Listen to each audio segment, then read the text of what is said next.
Hi guys, this is Tim and today we're going to be talking about how I got my first job after graduating uni. So I started uni in 2018 and then in 2021 I graduated from the University of New South Wales with a Bachelor of Commerce majoring in finance. And to be honest, I don't really remember anything I learned in my degree. But I actually started in international studies majoring in French because I used to really be into the French language in high school. But during one class tutorial they talked about future career prospects such as being a French teacher or diplomat, and I couldn't really see myself in either of those jobs. So after one semester, I switched to commerce because I liked money and I liked maths. And now I barely remember any of the French I learned. So after graduating, and even before I graduated, I tried applying for different internships and grad positions, but every company rejected me because my resume was too weak. I didn't have any work experience, my grades were just pass or credit average, and I didn't have any outstanding extracurricular activity or achievement that set me apart from the other candidates. And even when I did pass through the initial resume and assessment screening, when it came to the interview, I really wasn't prepared to answer any of their questions. So I always failed at the interview stage and never saw a job offer.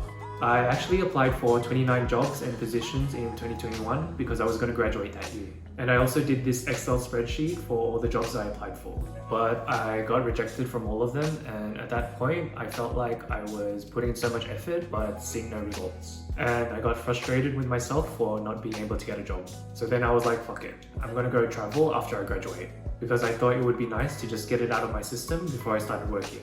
Because I knew that if I do get a job, I wouldn't be able to travel as much. And my holidays would be limited by the annual leave I accrue while working. So then in 2022, I went overseas for 7 months. I went to Thailand, Indonesia, Malaysia, Vietnam, Korea, Japan, and Taiwan. So 7 countries in total. And I really enjoyed myself and had so much fun experiencing the different cultures and making new friends. But after a while, I kind of got bored of traveling and it slowly became more like a chore. Even though I was so grateful to travel again now that the borders were open, I felt quite lonely traveling by myself for 7 months, so I decided to go back to Sydney. But when I came back, I didn't really look for a job for about a month because I really didn't want to work. I was just being lazy, watching YouTube, eating, sleeping, and I also felt so lost in life, like I didn't know what I wanted to do. Even though I thought I should do something in finance since I got a degree in it was so broad I didn't know exactly what I should do in that field. But after some time, I slowly realized I needed to do something with my life because every day I was just doing nothing. So then I tried to apply for some jobs through websites like Seek and Indeed, which were the 2 main sites I used. Grad Connection, which I used for applying for internships and graduate roles. And I also looked into LinkedIn, but I didn't really use it as much as the other sites. In total, I applied for 101 jobs, not including the ones I wasn't qualified for, but still applied to, just because why not? I just applied to any entry-level job or grad role that was somewhat related to commerce or finance because I was just desperate for any job.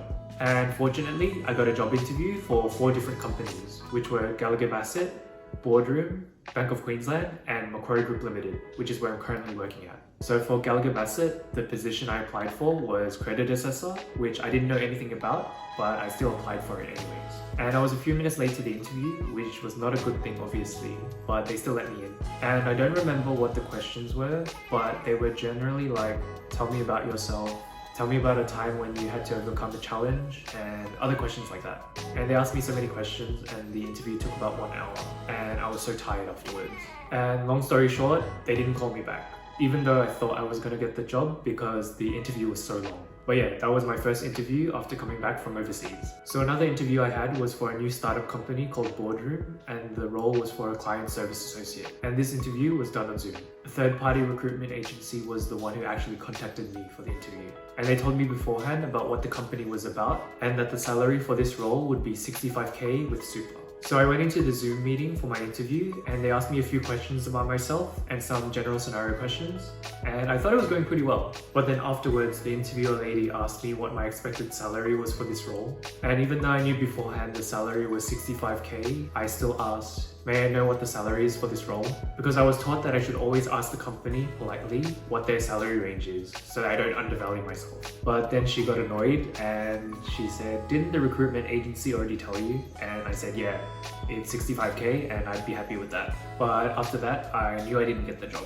But I'm glad I didn't, because I knew I wouldn't want to work for her if a simple question like that pissed her off. My last 2 interviews were for Macquarie Group Limited, also known as Macquarie Bank, and Bank of Queensland.